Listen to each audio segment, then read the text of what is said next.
So how did Druski go from some guy making funny skits? Hey, I tell you what, back in. How you doing? He's good. No, he's good. I'll ride it all up for him. It's just so crazy, though. You're gonna lose your job doing that like that. I know the GM. You're gonna lose your job like that.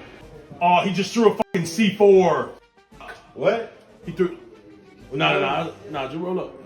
Yeah. So a guy owning a record label and facing some outlandish diddy allegations. For this is the rise and alleged diddling of Druski. Get your temperature.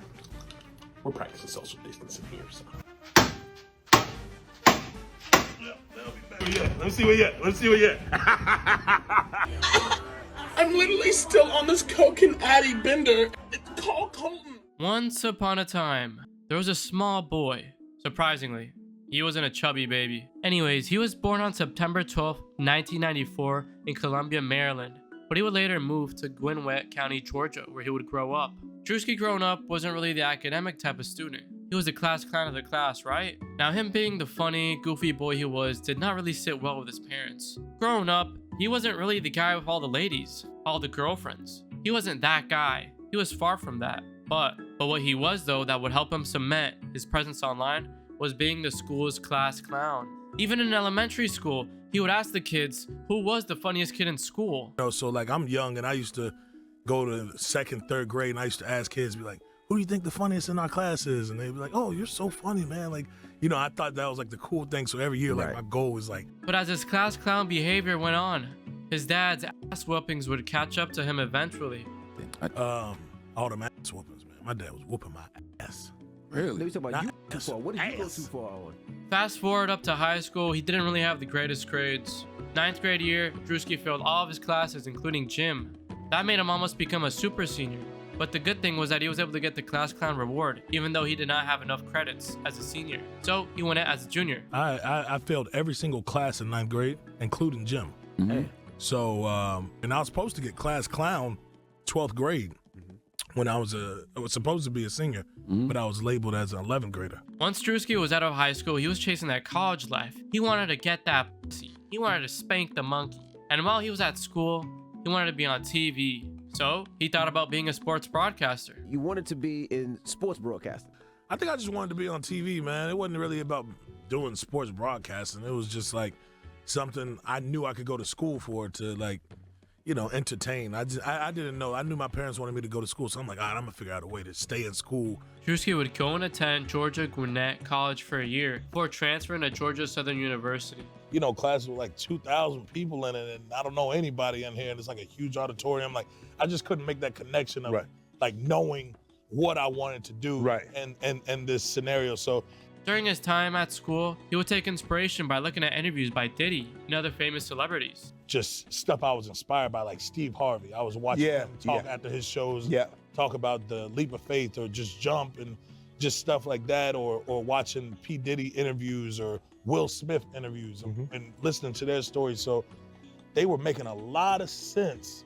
And after all of that, he decided to drop out of school and pursue his passion into becoming a comedian. It all first began with him and a friend making a skit on Instagram in 2017. A skit where he portrays himself as a scammer, as that would be the first semi-viral video he would get. So after some time of posting reels and getting some sort of traction, Lil Yachty invited him out because he thought he was hilarious. And Druski would pull up and they would film their first skit together. We did that Instagram video Exactly. back in like 2017, 2018. Man, you put up in a van. After Lil Yachty was introduced to Druski's life, the pandemic came in 2020. This would start his infamous Instagram lives. Take lives. What do you mean by that? And started his Coulda Been Records, where he would start IG lives with random fans, usually being rappers, singers, or girls shaking it. And with these lives would come some famous rappers or celebrities. It was win-win for both people on the IG live. Either the aspiring person would get clout off of it, and Druski would get a good viral clip to keep boosting him into popularity. Druski kept doing this. As COVID started to die out, he would do blind dates featuring Lil Yachty, Ruby Rose, Kevin Gates, Tiana Trump. So the connections he made through Lil Yachty and the IG lives were indeed way worth it at the end of the day. It would make Druski stand out even more than where he was already.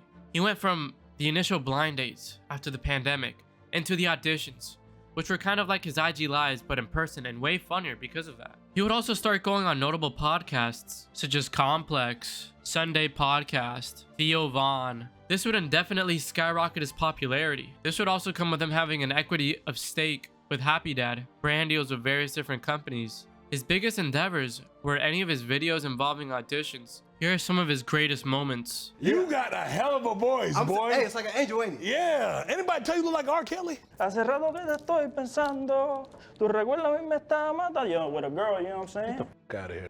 To pray for meals like this, to eat like this, so I had to fry my eggs and drink my grits in a matter of food I taste and chicken I saved in the back of the... After his funny greatest hitting auditions came his biggest appearance yet, which would be on Kai Cenat's Mafiathon alongside Kevin Hart. Druski. Oh. Why you laughing?